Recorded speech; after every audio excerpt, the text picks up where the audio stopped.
I'm Sandy from Balloon Utopia, and I want to show you how to make a water weight.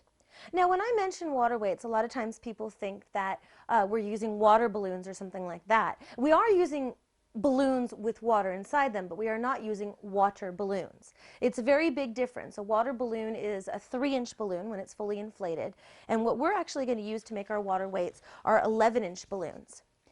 Now, what we're going to do, we need to have two 11-inch balloons, and just for the sake of you being able to follow me, I'm going to use two different colors here. Okay, we always want to double stuff our water weights because the last thing that you want is, God forbid, a hole gets poked in it and you've got water everywhere. So you really want to make sure that you've reinforced it by double stuffing. So in order to double stuff it, what we're going to do is we're going to take the inside balloon and we're going to just kind of fold it up like this to kind of turn it into a little stick. Okay, then we're going to take the outside balloon and we're just going to feed it in like so. And sometimes it takes a little bit of playing with it to get it to kind of go right in neatly. And then you can kind of go in there and just, grab it and pull it the rest of the way through. Like so. Yeah, right, just like that. Okay? And now what you're going to do, the rest of the process is exactly like making the water balloons that you remember playing with when you were a kid. You're basically going to stretch this onto the tap and fill it up. Now, you are not going to fill it up full. You're just going to fill it up until the bowl of the balloon expands slightly. So I've gone ahead and done one in advance. Basically, this is the size that you want it. Now, if you'll notice, it's very squishy, it's very strong. It's not going to pop. You can do just about anything to it. Now I've lost my weight. It's a very sturdy anchor for your balloons. So after you've inflated and tied your balloon, and you're going to tie, after you finish putting the water in it, you're going to take it off and you're going to tie both balloons together. Okay, you can see there's one balloon and there's the second balloon. Now,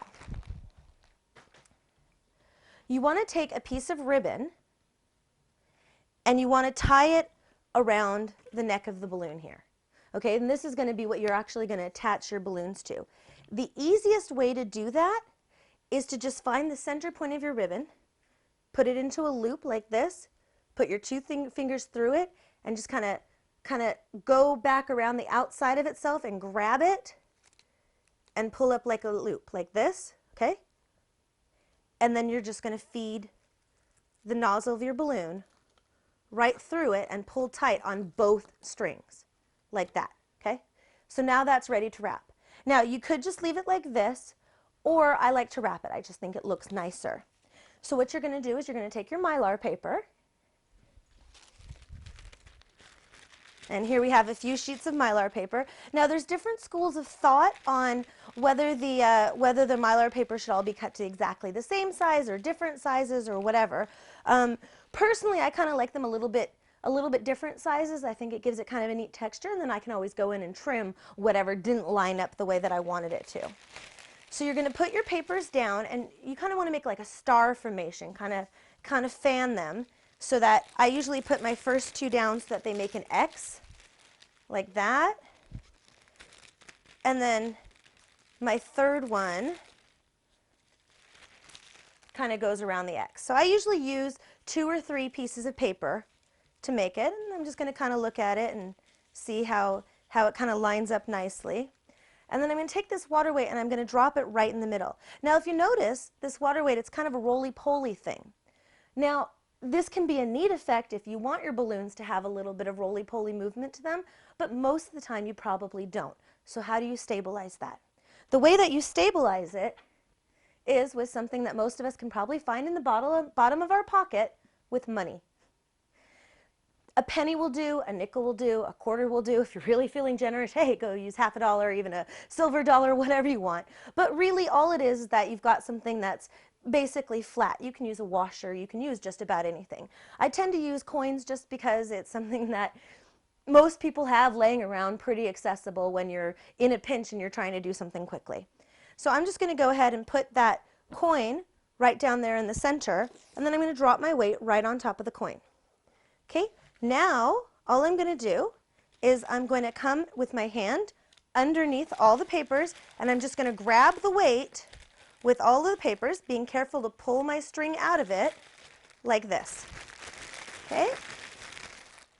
Just going to grab it like this, gather it all together, and because I'm working with a short table, they kind of lined up funny, so we're just going to kind of trim that afterwards. But this way you'll kind of see how it's made. See, I got my coin. I want to make sure that my coin is on the bottom there. You can kind of see that impression right there. Okay, and I'm just going to grab it right around the middle like this. I'm going to take another piece of string and I'm going to wrap it around. And I usually wrap it around twice just to make it nice and tight.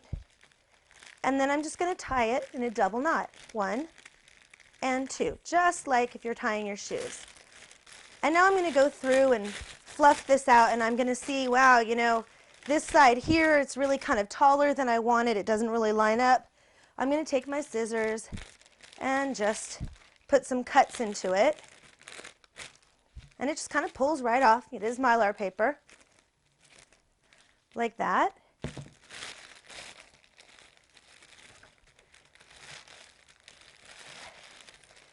And this is going to give me my base for my weight. Now you can see it's still a little bit wobbly.